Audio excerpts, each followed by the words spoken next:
जो वर्तमान तीनों विधायकों को टिकट दिए गए हैं, ये 100% 1000% गलत टिकट दिए गए हैं, गलत लोगों को टिकट दिए गए हैं। अब तीनों विधायक के बारे में विस्तार से यदि कोई जाना पड़ा तो फिर मैं इतिहास और भूगोल सब पढ़ूंगा, वाँचूंगा, लिखूंगा, बोलूँगा। लेकिन वो 2 तरह के बात है। अगर टिकट में परिवर्तन नहीं किया गया तो परिणाम जो आएंगे वो भारतीय जनता पार्टी के लिए सुखद नहीं होंगे। इन तीनों के बारे में मैं एक संस्कृत का श्लोक पहले बोला है, आज भी बोला, यतो भ्रष्टा ततो भ्रष्टा सर्वतो भ्रष्टा।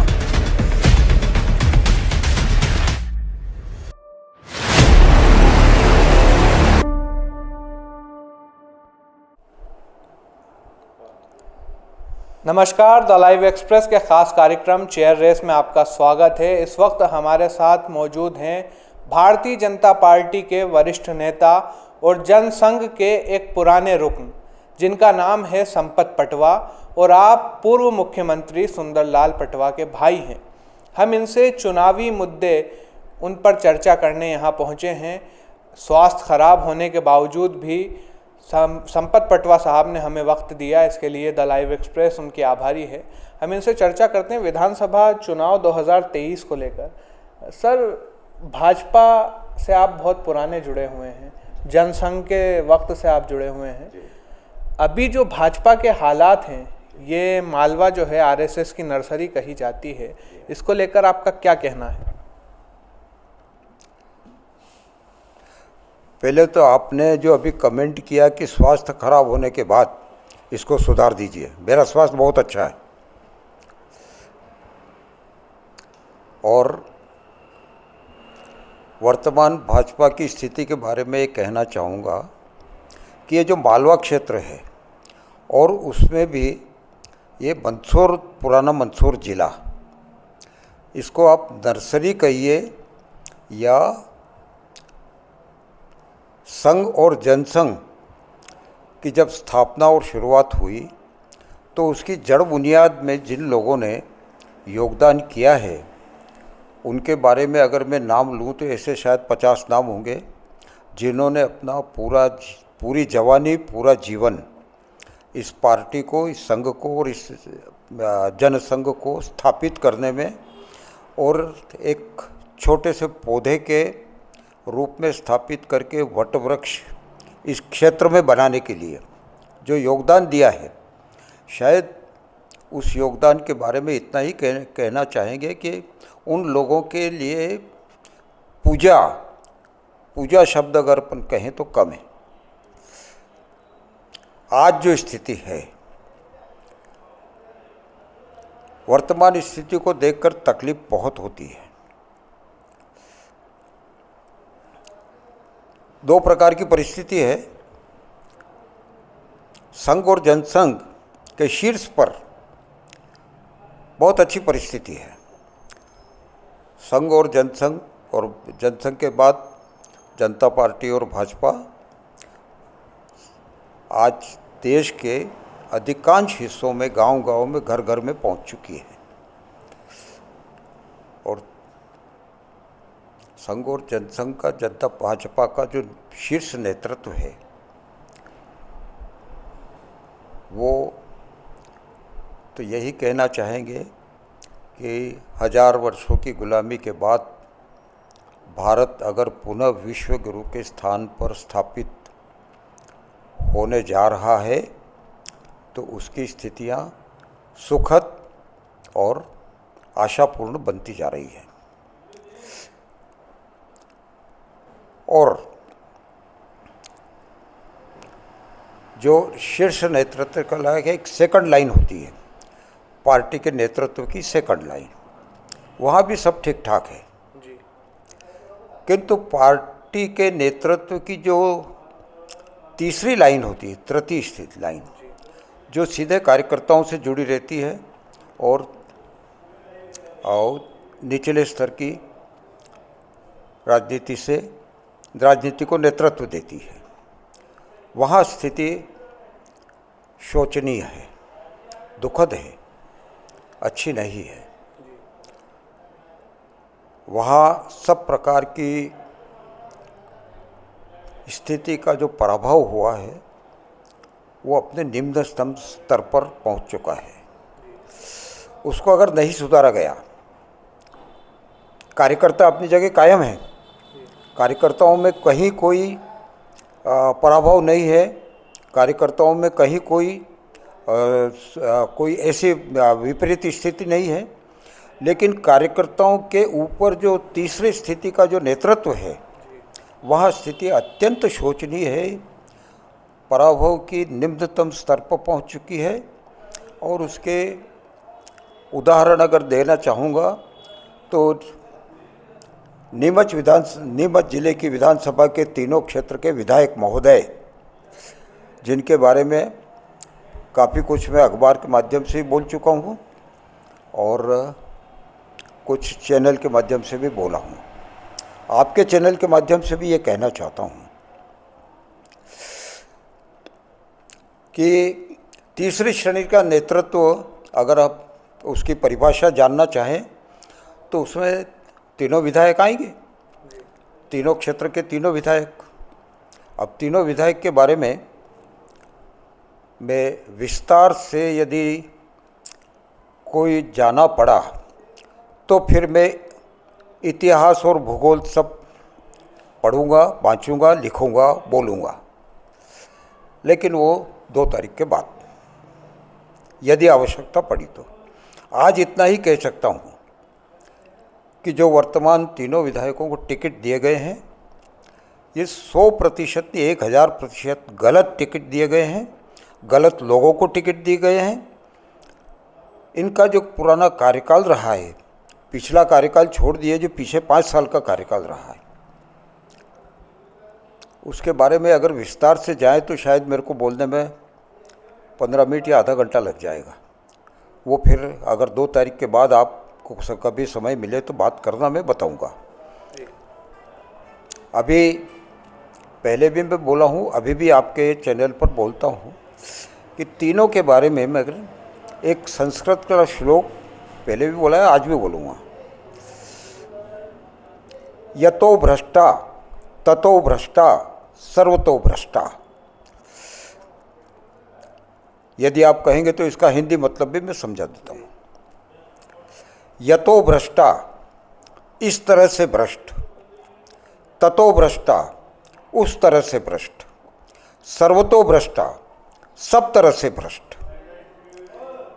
अब इनको विस्तार से अगर कहीं आप विवेचना सुनना चाहेंगे तो 2 तारीख के बाद आप संपर्क करें, मैं बताऊंगा।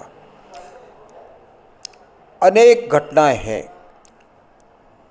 मैं 1, 2, 4 नहीं 50 घटनाएं हैं भ्रष्टाचार की, कार्यकर्ताओं के साथ दुर्व्यवहार की, कार्यकर्ताओं के साथ अत्याचार की, अनाचार की, दुराचार की, आर्थिक भ्रष्टाचार की। ऐसी तीनों क्षेत्र के बारे में विस्तार से विवरण यदि आवश्यक हुआ तो 2 तारीख के बाद कहूँगा। आज इतना ही कहना चाहता हूँ कि कार्यकर्ताओं का जो मानस है किसी भी विधायक के पक्ष में नहीं है। कोई बड़े नेता अगर कहेंगे तो उनके सामने कोई बोलेगा नहीं, लेकिन जब अंदर खाने की बात होती है तो प्रत्येक कार्यकर्ता का दर्द उभर कर आता है।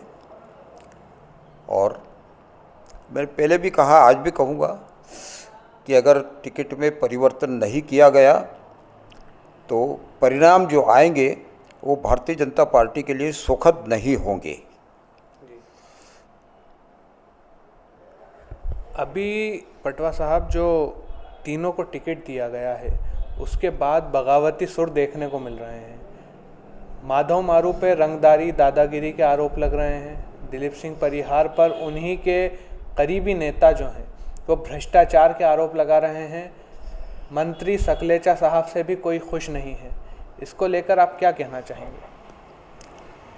मैं तो इसके बारे में अपरोक्ष रूप से तो अभी बोल चुका हूँ। यदि विस्तार से परोक्ष रूप से इनको इस बारे में आपको चर्चा करना हो तो 2 तारीख के बाद मेरे से संपर्क करिए, मैं बोलूँगा, एक एक घटना बताऊँगा। और जो शब्द आप बोल रहे हैं उससे भी अधिक भयानक स्थिति है। जी पटवा साहब, आपने कुछ रोज़ पहले अखबार के माध्यम से ये अपील की थी, एक मार्मिक अपील थी आपकी कि तीनों विधानसभा से जो विधायक के चेहरे भाजपा ने बनाए हैं उनको कोई भी वोट ना दे। इसको लेकर आपकी क्या प्रतिक्रिया है? उसमें मैंने अपना स्वयं का सोच नहीं बताया था। हमारे आदर्श देव पुरुष महामानव पंडित दीनदयाल जी उपाध्याय का कथन और उनका निर्देश कार्यकर्ताओं को जारी किया था। उनका कथन ये था, पंडित दीनदयाल जी उपाध्याय का नाम तो आपने सुना होगा, जनसंघ के संघ के जो एक आदर्श इन संस्थाओं को स्थापना करने वाले और इस संस्थाओं को एक सोच और दिशा निर्देश देने वाले और इनके लिए एक मार्गदर्शन तय करने वाले ऐसे महापुरुष हैं पंडित दीनदयाल जी उपाध्याय। उन्होंने अपनी पुस्तक में लिखा है कि यदि पार्टी किसी कारणवश या गलती से किसी गलत व्यक्ति को पार्टी का उम्मीदवार बनाकर टिकट दे देती है तो फिर पार्टी के कार्यकर्ताओं का और मतदाताओं का ये दायित्व और कर्तव्य बनता है कि ऐसे उम्मीदवार को हराया जावे, ऐसे उम्मीदवार को मत नहीं दिया जावे और उसको हराया जावे। ये पंडित दीनदयाल जी उपाध्याय का निर्देश और आदेश है, वही मैंने कार्यकर्ताओं को जारी किया है। क्या लगता है ये टिकट तब्दील किए जाएंगे या नहीं किए जाएंगे संघ में? कार्यकर्ताओं की भावना हमने शीर्ष नेतृत्व तक पहुंचाई है। अब निर्णय तो उनके हाथ में है। अगर वो जमीन की वास्तविक स्थिति को सोचकर समझकर और निर्णय करें तो टिकट बदलना चाहिए। बाकी तो अब 30 तारीख के बाद सामने आ जाएगा। भारतीय सभ्यता में एक बात मशहूर है कि हमारे जो बड़े बूढ़े होते हैं, जो बुज़ुर्ग होते हैं हमारे घर के, वो फैसले लेते हैं, लेकिन भारतीय जनता पार्टी में और संघ में उनको मार्गदर्शन मंडल में डाल दिया जाता है, यानी उनको साइडलाइन कर दिया जाता है मार्गदर्शन मंडल के नाम पर। इस पर आप क्या कहना चाहेंगे? अब ये बहुत बड़े स्तर की बात है, इस पर मैं कोई कमेंट नहीं करना चाहूँगा। अभी जो वीरेंद्र पाटीदार थे वो बगावती सुर अलाप रहे थे, उन्होंने भ्रष्टाचार के आरोप भी दिलीप सिंह परिहार पर खुलकर लगाए थे। अचानक से उन्होंने अपना दिल तब्दील कर दिया है और वापस बापू का दामन थामा है। ये पहले भी होता आया है कि ऐसे कार्यकर्ताओं को धौंस दपट दी जाती है, पुलिस और सत्ता का भय बताया जाता है और फिर सिद्धांत की बड़ी बड़ी बातें की जाती है और बड़े बड़े उदाहरण दिए जाते हैं और उनको एक प्रकार से मानसिक रूप से त्रस्त कर दिया जाता है कि वो इस प्रकार के कदम उठाएं। अब वही वीरेंद्र पाटीदार ने भी किया है। उसके ऊपर क्या क्या दबाव आए होंगे, किस प्रकार से उसको समझाया, दबाया या डराया होगा, ये तो कभी आगे जब 2-4 महीने बाद जब वीरेंद्र खुलकर बात करेगा तब पता लगेगा असली। लेकिन ये वास्तविक स्थिति है, डराकर, धमकाकर, पुलिस का भय बताकर, सत्ता का भय बताकर और सिद्धांत की बातें करके, बड़ी बड़ी बातें करके इस प्रकार से कार्यकर्ता की आवाज़ को दबाई जाती है। उसका एक प्रत्यक्ष उदाहरण ये है। राज्य स्तरीय मीडिया से लेकर राष्ट्रीय मीडिया तक कांग्रेस की जीत बताई जा रही है अच्छी खासी सीटों पर। इसको लेकर आप क्या कहना चाहेंगे? टिकट वितरण में जैसी नीमच की स्थिति है वैसे अन्य स्थानों पर भी अगर ऐसी ही स्थिति है तो फिर भाजपा के लिए भविष्य सुखद नहीं होगा। बाकी मालवा क्षेत्र में कुछ ऐसी परिस्थितियां बनी है, बाकी पूरे मध्य प्रदेश के तो बारे में मेरे को ज़मीनी जानकारी नहीं है, लेकिन मालवा क्षेत्र में कुछ ऐसी परिस्थितियां बनी हैं। मालवा में भारतीय जनता पार्टी के लिए जिस प्रकार का टिकट वितरण हुआ है, उसमें